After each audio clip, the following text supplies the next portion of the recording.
বর ভালোবেসে কিছু খেতে চায় এবার আমি করে দেবো না, সেটা কি হয়?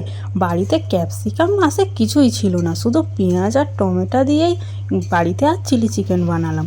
সত্যি বলছি বন্ধুরা, খেতে কিন্তু অসাধারণ হয়েছিল। আর এদিকে দেখো ফ্রাইড রাইসটা আগেই বানিয়ে নিয়েছিলাম, আর এদিকে দেখো চিলি চিকেনটা কতটা সুস্বাদু লাগছে না? তো যাই হোক, এদিকে দেখো বাড়িতে তালও এসে গিয়েছে। এখন তো বর্ষাকালের সিজন, আর এখন তো তাল সবসময় পাওয়া যাবে। আর এদিকে দেখো তালটা ছানা হয়ে যেতে এখানে একটু গরম করে নেওয়া হচ্ছে, যাতে একটু কাঁচা গন্ধটা চলে যায়। আর তারপরে রুটি বানাও, পিঠে বানাও, যাই বানাও, তো খেতে তো দারুণই লাগে। আর এদিকে দেখো আমার শাশুড়ি মা এখানে তালের ফুরুলি বানাচ্ছে, এটা খেতেও কিন্তু দারুণ হয়। তো এখানে তাল ফুরুলিগুলো দেখো একেবারে এক গামলা ভেজে নিয়েছে।